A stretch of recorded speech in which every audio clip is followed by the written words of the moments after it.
Quero saudar a todos com a paz do Senhor.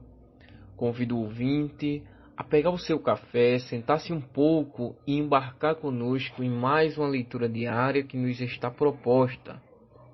Agradeço por mais uma vez poder estar juntamente com todos para podermos aprender um pouco mais da palavra de Deus. Também agradeço ao nosso irmão Edgar pelo convite que me foi concedido. Dessa vez estaremos tratando sobre o tema, abro aspas, Deus tem um compromisso com os justos, baseado em Ezequiel capítulo 14 e versículos 14 a 20, que diz: Ainda que estivessem no meio dela estes três homens, Noé, Daniel e Jó, eles, pela sua justiça, livrariam apenas as suas almas, diz o Senhor Deus. Se eu fizer passar pela terra as feras selvagens, e a elas desfilharem de modo que fiquem desoladas, e ninguém possa passar por ela por causa das feras, e estes três homens estivessem no meio dela, vivo eu, diz o Senhor Deus, que nem a filhos nem a filhas livrariam. Eles só ficariam livres, e a terra seria assolada.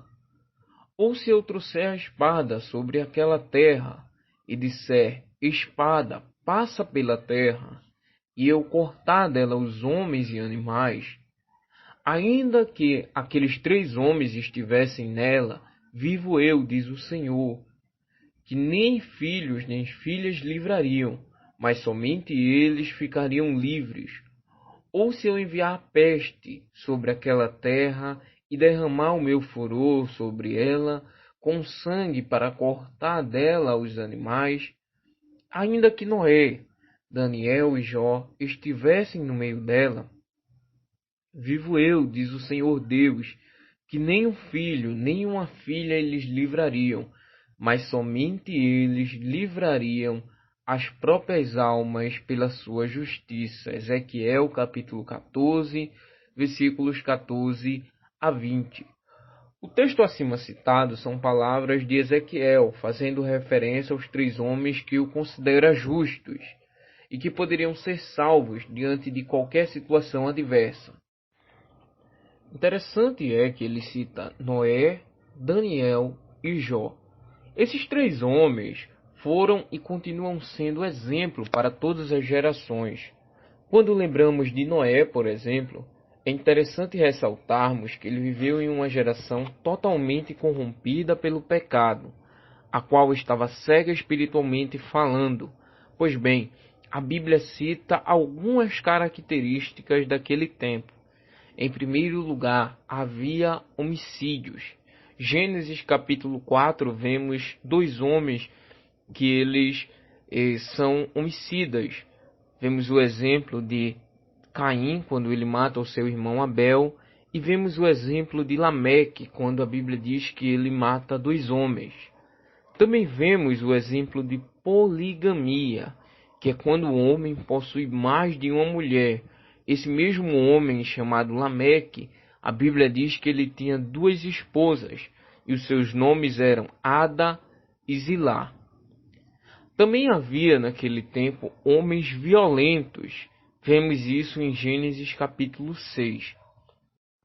Porém, em meio a toda essa geração, havia alguns que andavam diante de Deus em justiça. Gênesis capítulo 6 e versículo 9 diz o seguinte: essas são as gerações de Noé. Noé era varão justo em todas as suas gerações. Noé andava com Deus.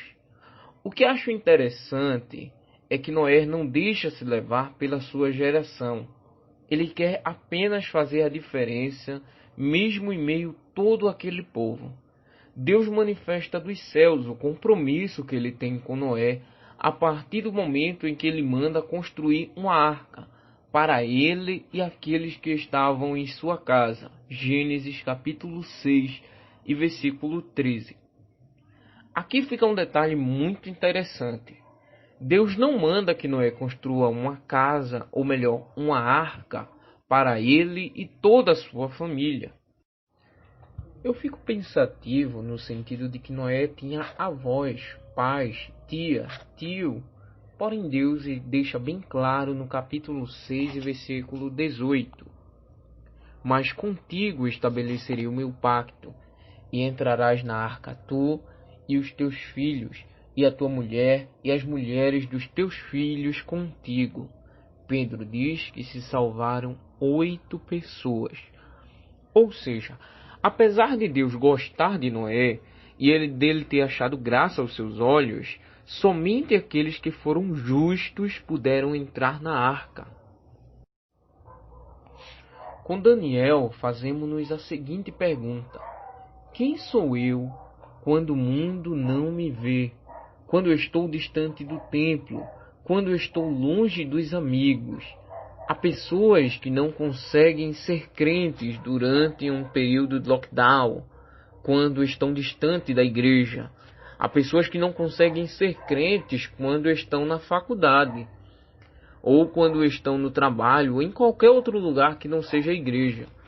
Porém, aprendemos com Daniel que Deus tem recompensa quando decidimos ser justos. Mesmo quando o mundo não nos vê, Daniel entende que Deus ele está nos vendo. Por sua justiça, Daniel obteve reconhecimento. Por sua justiça, ele é declarado como um homem muito amado de Deus. Será que essa frase pode ser repetida em nossos dias? Por fim, temos o exemplo do patriarca Jó, homem que fora citado pelo profeta em última posição de forma estratégica, pois com ele aprendemos o que é realmente sofrimento. Em nossos dias não é muito comum vermos um homem que, mesmo depois de perder tudo, decide andar em retidão a Deus. Mesmo diante das acusações, permanece fiel a Deus. Isso é muito complexo para nós dos dias atuais, e quando nos deparamos com tais atitudes, muitas vezes damos descrédito a tal passagem. É comum que o livro de Jó seja muito citado como sendo representativo ou apenas alegórico. E isso não é porque o livro tem essas características, mas porque em nossos dias estamos perdendo a essência de sermos como era Jó. Com esse personagem aprendemos que devemos ser justos, mesmo diante de todo sofrimento. Seja sofrimento por perda de emprego, de faculdade e muitas outras coisas. Devemos nos manter fiéis a Deus.